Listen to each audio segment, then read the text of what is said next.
اول، اسلحه گروزا قرار شده که توی لوت آزاد پیدا بشه. یعنی گروزا از سیزن بعدی یه اسلحه کاملا عادی میشه که هر کسی میتونه داشته باشه و دیگه نیازی نیست که برای گرفتن گروزا دنبال دراپ باشید. یه کمی ترسناک شده چون گروزا واقعا گان قویه، ولی خب تصمیمیه که پابجی گرفت.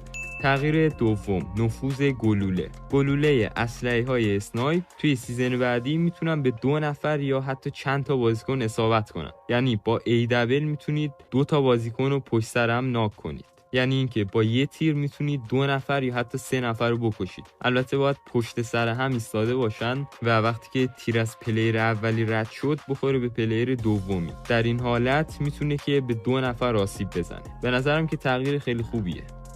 تغییر سوم، ساخت ماکت کاراکتر. یکی از جالبترین تغییرات آپدیت بعدیه. شما میتونید ماکت و کاراکتر فیک خودتون رو بسازید. مثال توی بازی میتونید با استفاده از این روش دشمناتون رو گول بزنید. میتونید از کاراکتر فیک خودتون داخل بازی یکی دو تا استفاده کنید. به نظرم اگه اسمشو مترسک بذاریم خیلی بهتره، چون دقیقاً کاربردش مثل مترسکه. تغییر چهارم، اضافه شدن ویب شوتر و گلایدر. در مورد ویب شوتر توضیح نمیدم چون ویب شوتر رو فکر میکنم همتون بشناسید. یه وسیله‌ایه که تار عنکبوتی پرتاب میکنه. ولی خب در مورد گلایدر بهتون بگم که موقع استفاده از ویب شوتر میتونید با گلایدر پرواز کنید.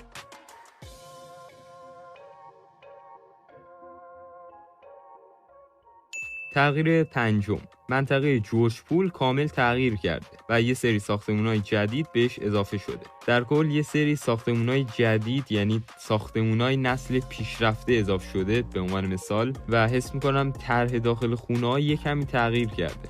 البته بهتون بگم که تا 6 ماه دیگه باید منتظر خیلی چیزای جدیدتری باشید و پابجی قراره که وارد یه نسل جدیدی بشه و خیلی آروم داره از پابجی قدیمی میره به سمت نسل جدید. شاید به زودی ارنگل 4 منتشر بشه که طراحی خونه‌ها کامل فرق کنه.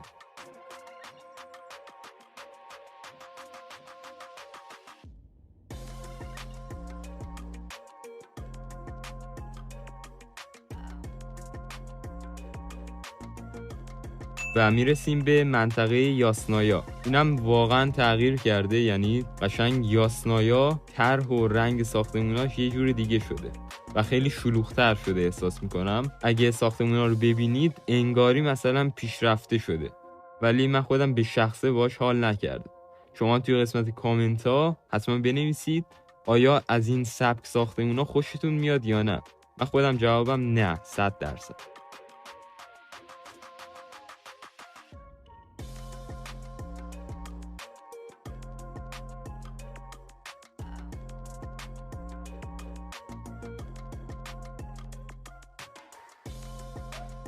تغییر آخر مربوط به منطقه پریسون میشه. پریسون رو واقعا خودم باش خیلی خاطره دارم. یعنی تایمی که با گوشی J7 و 15 FPS بازی میکردم توی سیزنهای 5 و 6 پابجی بود فکر کنم. می اومدم دقیقا داخل پریسون کمپری میکردم و با شاتگان خلاصه صدای پا هم نمیدادم از ترس، و این ترسیدنام به خاطر FPS بود چون در مقابل دشمن کاری نمیتونستم کنم. خلاصه حتی پریسون هم کلی تغییر کرده. و میرسیم به آخر ویدیو. اگه ویدیو براتون مفید بود حتما لایک کنید. دوستتون دارم. تا ویدیوی بعدی بدرود.